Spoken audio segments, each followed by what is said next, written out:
Mist clung to the ground like a ghostly blanket. It swirled around the ankles of anyone brave enough to venture outside.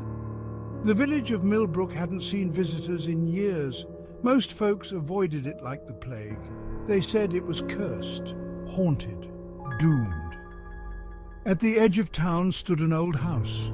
Paint peeled from its walls in long, curling strips. Shutters hung crooked, barely clinging to rusty hinges. The roof sagged in the middle as if weary from years of neglect. No one had lived there for decades. At least no one living. Weeds choked the overgrown yard. Thick vines climbed the walls, their tendrils seeking entry through cracks in the siding. At night, shadows danced in the windows. Some swore they heard whispers on the wind, but no one dared investigate. No one, that is, until Clara and Emily arrived. The sisters came to Millbrook seeking adventure. They were urban explorers drawn to abandoned places. Clara, the eldest, was fearless and bold. Emily was quieter, more cautious. But they were inseparable. Where one went, the other followed. They never imagined the horrors that awaited them in that forgotten village. Clara and Emily had been close since childhood. They shared a room growing up, whispered secrets late into the night, defended each other fiercely at school. Now, as adults, that bond remained unbreakable. They finished each other's sentences, communicated with just a look, two halves of a whole. Their parents worried about their obsession with abandoned places. It's not safe, their mother would fret. But the sisters couldn't resist the thrill, the history, the stories hidden within crumbling walls. They'd explored dozens of sites across the country. Millbrook was meant to be their greatest adventure yet. As they drove into town, Emily felt a chill run down her spine. "Maybe we should turn back," she said. Clara just laughed. "Don't be silly," she replied. "It's just an old house." Emily forced a smile. She trusted her sister completely. If Clara said it was fine, then it must be. Still, she couldn't shake the feeling of dread in her stomach. They parked at the edge of the overgrown driveway, grabbed their backpacks full of supplies, flashlights, cameras, snacks. As they approached the house, Emily hesitated. Clara gave her hand a reassuring squeeze. "Together?" she asked. Emily nodded. "Always," she replied. Hand in hand, they stepped onto the creaking porch.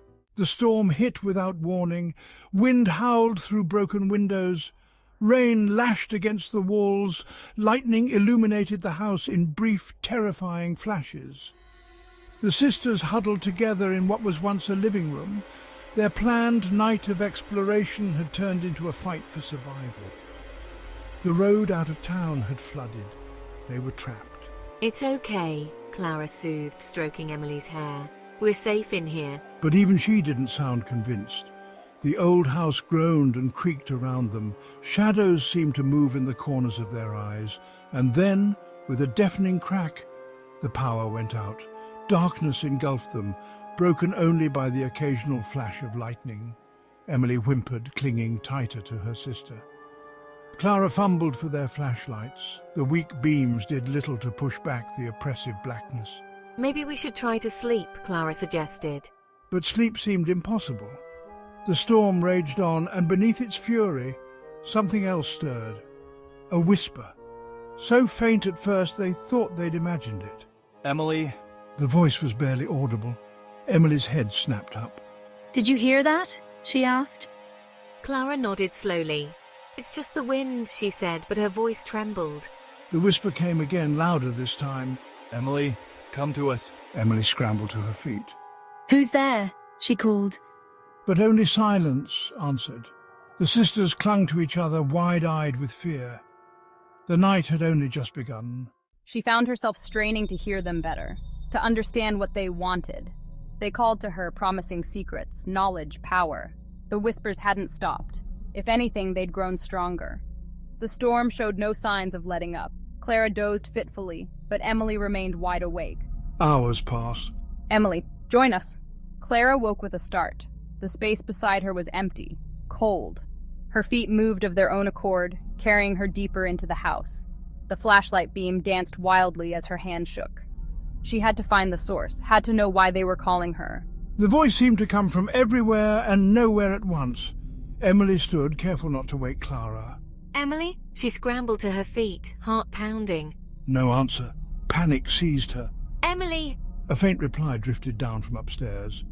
Clara raced towards it, taking the stairs two at a time. Emily, what are you doing? Emily turned slowly, her eyes unfocused. They're calling me. Who is? Emily just smiled. The sisters. They want me to stay. Forever. We're leaving now. But Emily refused to budge. The whispers had her in their thrall. Clara managed to drag Emily back downstairs, but her sister's behaviour grew increasingly erratic. She muttered to herself, giggled at nothing, kept trying to wander off. Clara was at her wit's end. We have to get out of here. Emily just shook her head. Can't leave. Not without seeing them. A loud thump from below made them both jump. It came again and again. Something was in the basement. Clara's instinct screamed at her to run, but Emily was already moving towards the door. No. Clara cried, grabbing her arm. Emily turned, her eyes wild.